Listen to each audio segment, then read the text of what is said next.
There's an agonizing week ahead in Coronation Street, with Paul Foreman's Peter Ash family forced to say the devastating goodbye they have been dreading since he was diagnosed with motor neuron disease.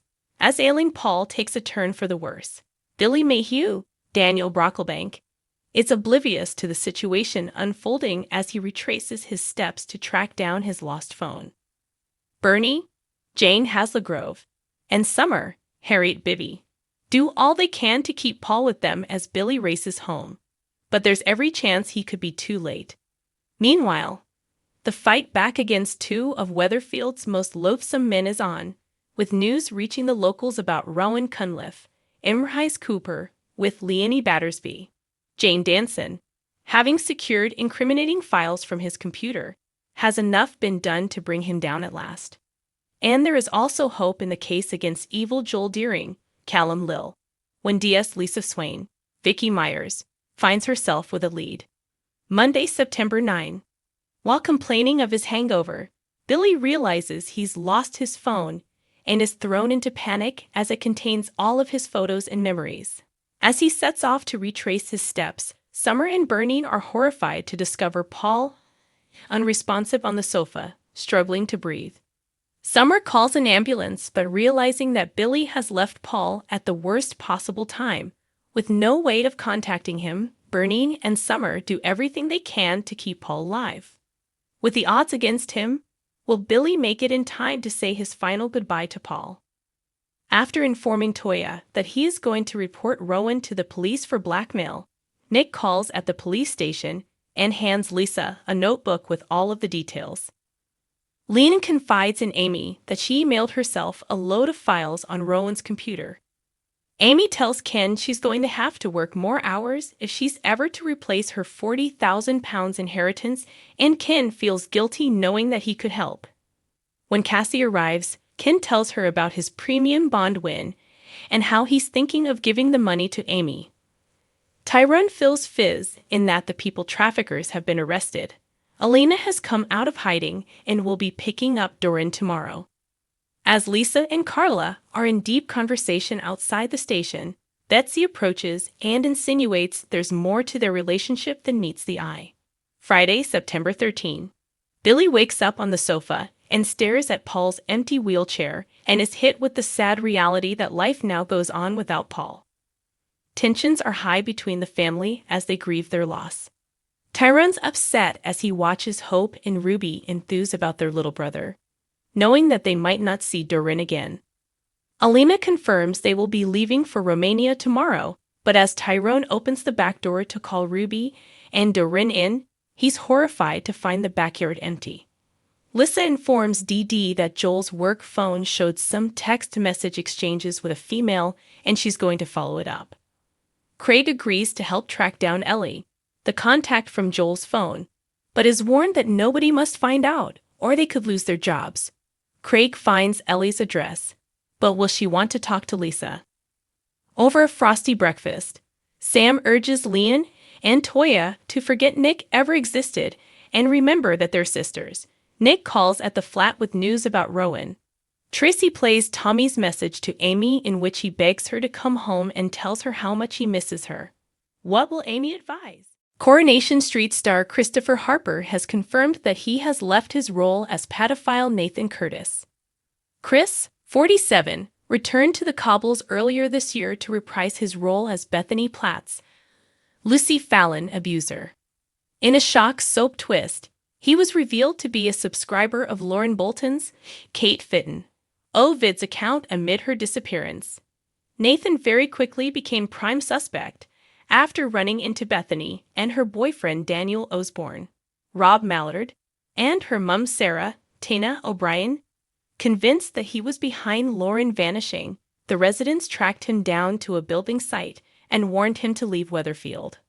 Gary Windass, Mikey North, attacked him and later used money from the sale of Underworld to bribe him into leaving. Sarah then plotted to plant evidence in his work van, but was caught in the act by bent copper Kit Green, Jacob Roberts. Desperate to be the one that solved the case, he ordered Sarah away before placing Lauren's hair bobble himself. He was arrested for breaching his restraining order, And after being represented by scheming solicitor Joel Deering, Callum Lill, who was the man actually responsible, was sent down. In the last week, we've seen Sarah questioned by DS Lisa Swain, Vicky Myers, over her involvement in his framing. But it seems that Nathan's reign of terror is firmly over, as actor Chris is taking to the stage in a new touring production of the play Art. Coronation Street is not a place for the journey of a pedophile to recover and become loved, he told Digital Spy. That's not a thing you should be doing on a soap. And so I was absolutely adamant that if Nathan ever came back, then he mustn't be forgiven. But I did also know that it was about time he would be coming out of prison, so I did wonder.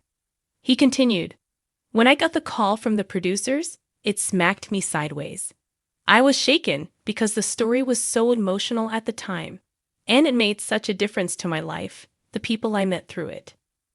So, coming back to Nathan was quite an emotional journey for me, to be honest. Confirming his exit, Chris continued, I'm definitely not going back, but never say never, I suppose. I genuinely do not want him to have the forgiveness arc. So I don't know why he keep coming back to Weatherfield. It's Bethany's journey, not his. It's got to be about Bethany's life, and I think he's done his time. In his initial stint, which began in 2016, he was imprisoned for raping the teen and grooming her over a period of several months.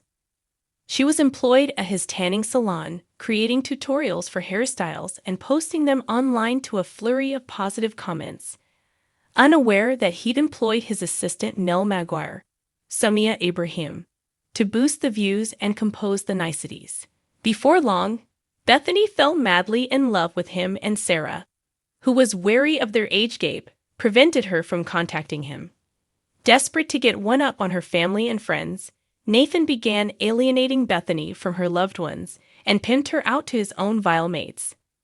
Left bewildered after being sexually assaulted, he continued to twist the knife further and proposed to her. The two prepared to start their new life together, but as they ran away, the red flags began to show, and she sought help from a family in a motorway service station. Nathan, alongside his cronies, were handed custodial sentences. If you've got a soap or TV story, video or pictures, get in touch by emailing us soaps@metro.co. We'd love to hear from you. Join the community by leaving a comment below and stay updated on all things soaps on our homepage. D.D. Bailey, Chanique Sterling Brown, was left in tears in Monday's Coronation Street as boss Adam Barlow, Sam Robertson, told her she needed to leave the solicitor firm. Ever since the truth about Joel Deering, Callum Lill, was revealed, Dee has been determined to find a shred of evidence to put him behind bars. She has also taken it upon herself to look out for Lauren Bolton, Kate Fitton, the mother of Joel's baby boy. As tonight's episode opened, Dee found herself on the receiving end of Lauren's anger. Due to the fact Emily has now stopped Joel from seeing their daughter Maeve, he's decided he's going to do everything he can to see Frankie, his and Lauren's son.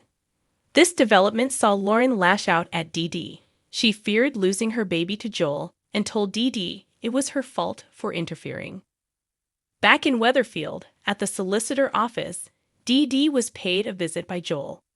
He tried to blackmail Dee by saying he'd reveal her history with insider trading if she didn't back off.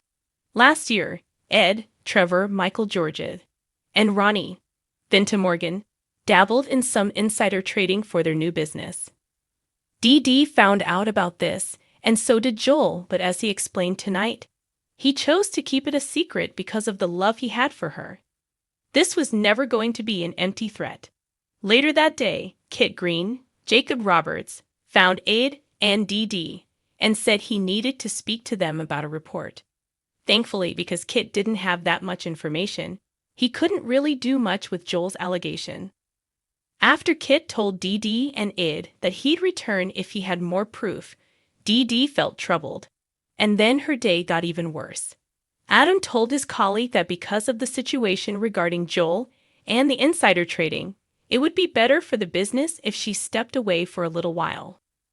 This broke Dee's heart, but that evening, DS Lisa Swain, Vicky Myers, paid her a visit with some information that distracted her. Despite Joel's case being officially closed, Swain told Dee Dee that she's got a mate in it willing to check Joel's phone. An old colleague gave them. It's progress. But is it enough?